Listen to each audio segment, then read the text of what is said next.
Olá, meus queridos leitores do canal Milê! Bem-vindos a mais um vídeo do nosso canal. Eu sou a Miriam e hoje nós vamos comentar aí Efésios 2. Isso mesmo, estamos no nosso segundo dia do desafio aí de leitura, um capítulo por dia de Efésios, e hoje é o segundo capítulo, gente, onde o apóstolo Paulo aí mostra, né, ele a execução do projeto de Deus. Porque no primeiro ali, o que ele faz? Ele apresenta, né? Ele apresenta o projeto da salvação. E no capítulo 2 aí, ele mostra a execução desse projeto da salvação.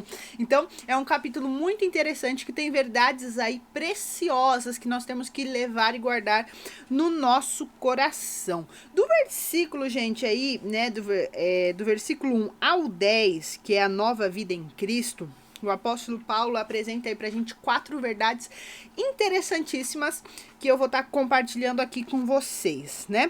Do versículo 3 ao 4, ele fala o quê? Que o pecado trabalha contra nós, né? Ele já começa o capítulo assim, ó. Vocês estavam mortos em suas transgressões e pecados, nos quais costumavam viver quando seguiam a presente ordem deste mundo e o príncipe do poder do ar, o espírito que agora está atuando, nós que vivemos nos que vivem na desobediência, né? Ele está falando aqui que os que desobedecem vivem nessa ordem aí do mundo, né?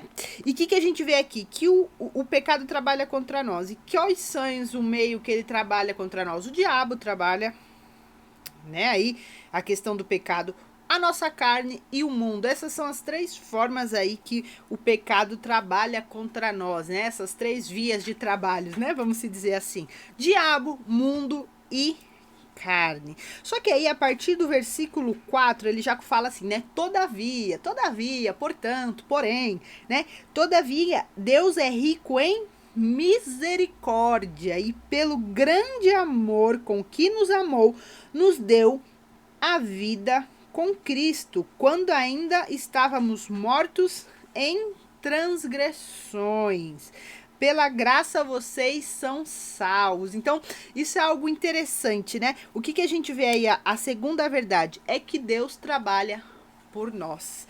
Deus nos amou a tal ponto de entregar o seu filho para morrer numa cruz por nós, quando ainda nós estávamos em pecado, em transgressões, né? Não foi uma troca. Deus falou assim: ó, você agora vai parar de pecar e eu vou entregar o meu filho por você. Não foi essa troca que ele fez, né? Foi o quê? Olha, eu já vou morrer por vocês. Antes mesmo de vocês pensarem em terem alguma coisa comigo, antes de vocês terem uma aliança, antes de vocês consertarem a vida de vocês, eu estou morrendo por vocês. Então, essa é a segunda verdade que a gente vê nesse capítulo 2. Deus trabalha por nós.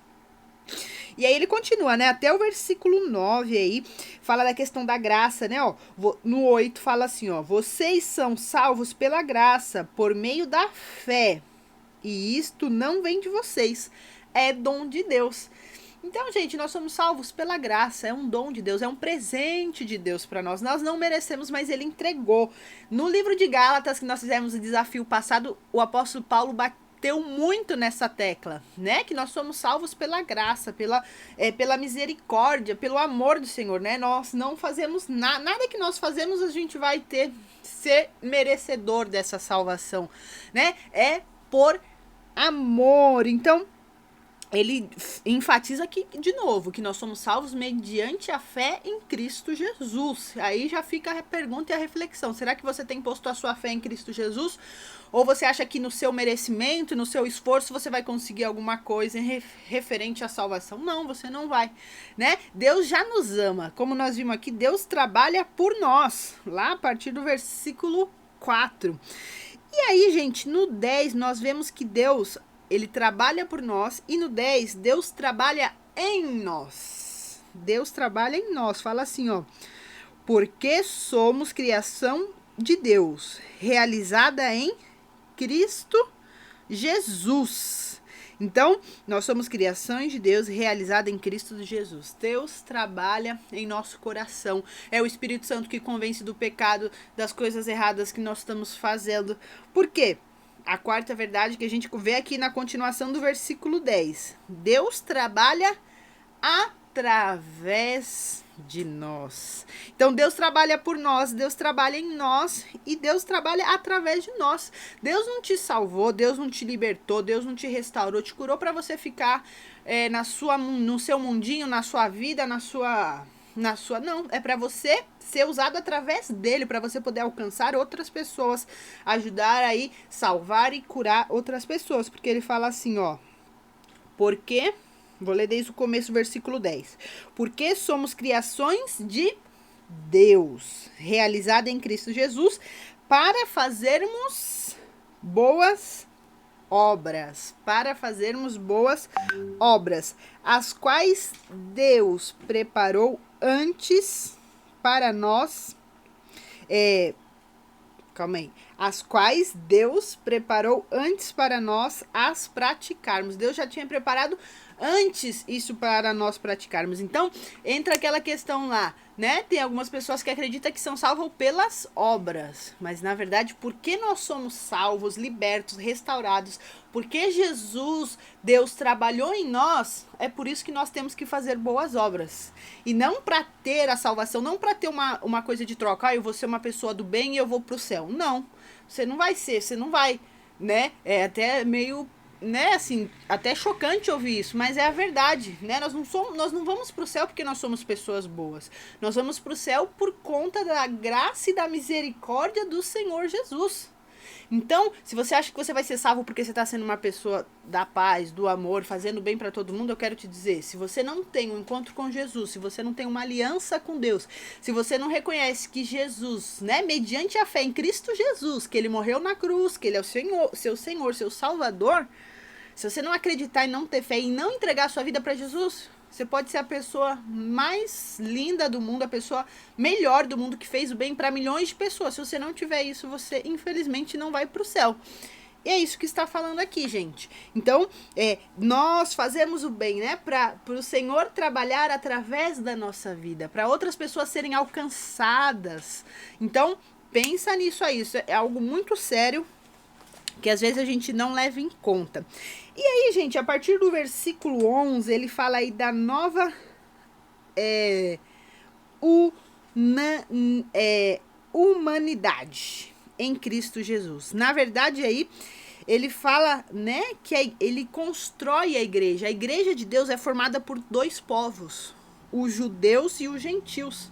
Então, a igreja do Senhor, Deus juntou os gentios e os judeus, né? Porque tinha, e ainda aqui em Éfeso também, essa questão, porque eu sou judeu, porque você é gentil, porque você tem que se circuncidar, não tem. Tinha aquela questão. E aqui o apóstolo Paulo deixa muito claro que não existe mais duas igrejas, não são duas igrejas, a do povo do judeu e a do povo gentil. Não, nós somos uma igreja só, nós somos um corpo só, nós temos que andar em unidade, e é isso que ele está falando aqui, que Deus, que para Deus existe uma única igreja, não são duas.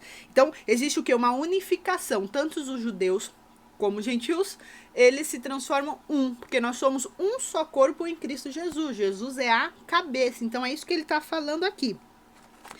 E aí, ó, ele né, fala da questão da circuncisão, dos judeus e tudo mais. E aí ele fala no 13, mas agora em Cristo Jesus, vocês que antes estavam longe, foram aproximados mediante o sangue de Cristo. Né? De quem que ele está falando? Dos gentios. E aí ele fala, ó, pois ele é a nossa paz, o qual de ambos fez um. Então, ó, Jesus é a nossa paz, não tem que ter mais discussão, intriga, porque eu sou judeu, você é gentil, não, ó. O Senhor Jesus é a nossa paz, e ambos ele fez e destruiu a barreira, o muro da inimizade. Então, tinha a questão ali da inimizade, né? Porque eu sou judeu, você é gentil, eu não quero saber, não posso me misturar. E ele tá falando que Jesus, ele veio para trazer o quê? Paz, para eles se tornarem para quebrar a barreira, para quebrar a inimizade, anulando em seu corpo a lei dos mandamentos. expressa. Então, né, porque os judeus falaram, não, porque para você ser salvo, os judeus eles têm que circuncidar, têm que cumprir a lei de Moisés. Então ele está falando tudo isso aqui que não tem nada disso. Né? No 16 ele fala, e reconciliar com Deus os dois em um corpo, por meio da cruz. Então, depois que Jesus morreu lá na cruz, ele reconciliou. Né? Não tem mais diferença entre judeus e os não-judeus e os gentios, por meio da cruz pela qual destruiu a inimizade. E a partir do 18, aí do 19 também, né? Começa o que? A unificação. E ele diz assim, ó, portanto